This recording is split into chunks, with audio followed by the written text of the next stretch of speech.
Sikkim gets India's first organic fish cluster.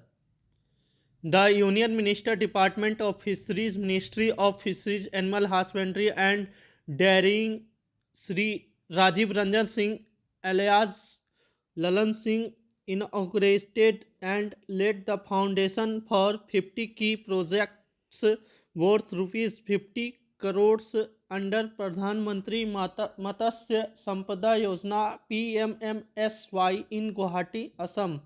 The projects announced during the Northeastern Region State Meet 2025 covers all Northeastern Region NER states except Arunachal Pradesh and Mizoram. Launched the Organic Fisheries Cluster in Soreng district of Sikkim, being first of its kind in India for development of organic fisheries and aquaculture in Sikkim. National Bank for Agriculture and Rural Development NABARD is a key stakeholder in developing the fisheries and aquaculture organic cluster in Sikkim.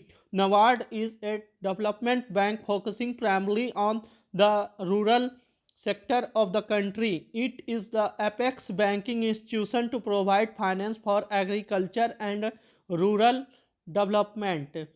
Headquarter of NABARD is located in Mumbai. It is responsible for the development of the small industries, cottage industries, and any other such village or rural projects. It is a statutory body established in 1982 under Parliamentary Act National Bank for Agriculture and Rural Development Act 1981 on recommendation of B. Sivaraman Committee in 1982 by the NABARD Act 1981 by transferring agriculture credit functions of RBI and refinance function of the then Agriculture Refinance and Development Corporation ARDC. Cluster-based approach for organic fisheries in Sikkim enhance competitiveness, strengthen fisheries value chain, and promote sustainable practices. Includes initiatives like pearl, seaweed, ornamental fisheries, and cold water fisheries clusters. Sikkim, known for organic farming, integrates fisheries into its sustainable agriculture framework. Premium pricing for organic fish in domestic and international markets.